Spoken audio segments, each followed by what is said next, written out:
नमस्कार। आज की वीडियो में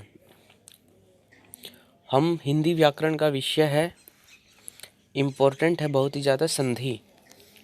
छोटी क्लासेस से शुरू हो जाता है ये। तो संधि के बारे में पढ़ रहे हैं।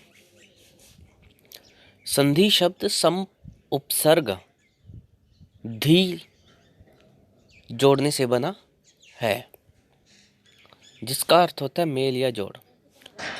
दो निकटवर्ती वर्णों के परस्पर मेल से जो विकार या परिवर्तन होता है वह संधि कहलाता है।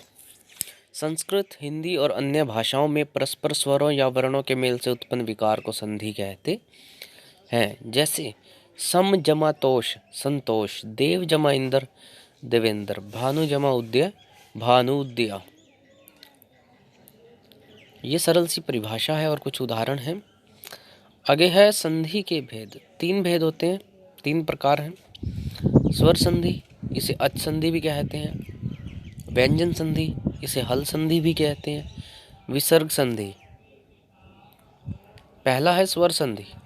दो स्वरों के मेल से होने वाले विकार या परिवर्तन को स्वर संधि कहते हैं। जैसे विद्या जमा आलय विद्यालय। स्वर संधि 5 प्रकार की होती है। दीर्घ संधि, गुण संधि, वृद्धि संधि, यण संधि, अयादि संधि। तो सबसे पहले दीर्घ संधि है। इसका सूत्र होता है अकह सवर्णे दीर्घ, अर्थात अक प्रत्याहार के बाद उसका सवर्ण आए तो दोनों मिलकर दीर्घ बन जाते हैं। अर्थात जो तीनों मूल स्वर हैं, दीर्घ स्वर से पहले मूल स्वर आते हैं ए ई उ के बाद यदि कोई ह्रस्व या दीर्घ स्वर आ जाए, मतलब ए ई उ आ जाए, तो दोनों मिलकर दीर्घ आ, दीर्घ ई और दीर्घ उ हो जाते हैं। तो ये उदाहरण दे रखे हैं, जैसे धर्म जमा अर्थ धर्मार्थ, हिम जमा आल्य हिमालय, पुस्तक जमा आल्य पुस्तकालय, विद्या जमा अर्थी विद्यार्थी, विद्या प्लस आल्य विद्यालय। इसी प्रकार ई के उदाहरण हैं रवि जमा इंद्र रविंद्र, मुनि जमा इंद्र मुनिंद्र, गिरि जमा ईश गिरीश, मुनि जमा ईश मुनीश, मही जमा इंद्र महेंद्र, नारी जमा इंदु नारिंदु, नदी जमा ईश नदीश, मही जमा ईश महिष। इसी तरह ऊ के उदाहरण होते हैं भानु प्लस उद्या भानुद्या, विधु प्लस उद्या विधुद्या, लघु प्लस ऊर्मी लघुर्मी, सिंधु प्लस ऊर्मी सिंधुर्मी, वधु प्लस उत्सव वधुत्सव, वधु प्लस उल्लेख वधुल्लेख,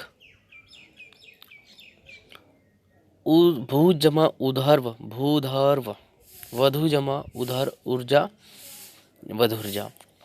अब अगला है गुण संधि। इसमें ए आ के आगे ई हो तो इसका ए हो जाता है। ए आ के बाद अगर उ और औ हो तो उसका ओ हो जाता है, और री हो तो उसका अर हो जाता है। जैसे नर जमा इंद्र नरेंद्र, सुर जमा इंद्र सुरेंद्र, राजा जमा इंद्र राजेंद्र, नर जमा ईश नरेश, महा जमा इंद्र महेंद्र, महा जमा ईश महेश। इसी प्रकार ए और ओ हो जाता है। ज्ञान जमा उपदेश ज्ञानोपदेश, महा जमा उत्सव महोत्सव, जल प्लस उर्मी जलूर्मी, महा प्लस उर्मी महोर्मी, देव जमा ऋषि देव ऋषि, महा जमा ऋषि मह ऋषि, ब्रह्म जमा ऋषि ब्रह्म ऋषि, सप्त जमा ऋषि सप्त ऋषि, राज जमा ऋषि राज ऋषि। ये सारे उदाहरण चलते हैं। आगे है वृद्धि संधि। अब इसमें जो हमने गुण किया था उसी का वृद्धि हो जाएगा। ए आ के बाद अगर ए से मेल हो तो ए का ए हो जाता है। अगर ए आ का बाद ओ और औ से मेल हो तो उसका औ हो जाता है। इसे वृद्धि संधि कहते हैं। जैसे एक जमा एक एक, मत प्लस एक क्या मत एक क्या,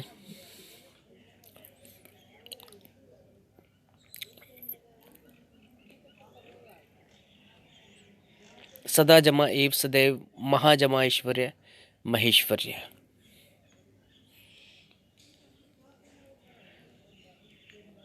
इसी प्रकार आगे ओ के उदाहरण हैं वन जमा औषधि वनौषधि, महा जमा औषधि महौषधि, परम जमा औषध परमौषध, महा जमा औषध महौषध।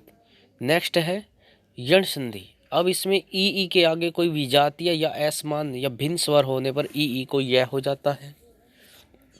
ऊ के आगे कोई विजातीय या भिन्न स्वर आ जाए तो उसका वह हो जाता है।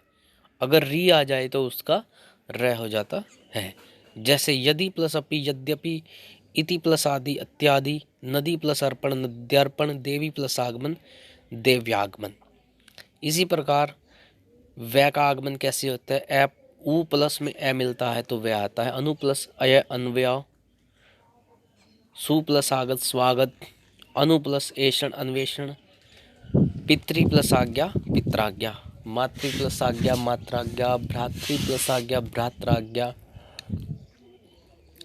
इसी प्रकार लास्ट है स्वर संधि से अयादि संधि। ए, ऐ और ओ, औ से परे किसी भी स्वर के आने पर क्रमशः अय, आय, अव और आव हो जाता है। इसे अयादि संधि कहते हैं। जैसे ने प्लस अन नयन, गई प्लस अक गायक, पो प्लस अन पवन, पौ प्लस अक पावक, नौ प्लस एक नाविक, भौ प्लस एक भाविक, भौ प्लस उक भावुक।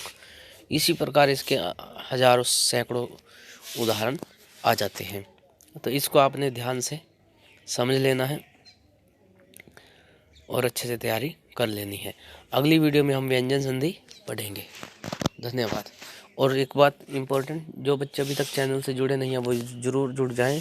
और अपने व्हाट्सएप स्टेटस पर आपको टेलीग्राम का भी लिंक मिल जाएगा, आप वहाँ पर भी सर्च कर सकते हैं। Thank you.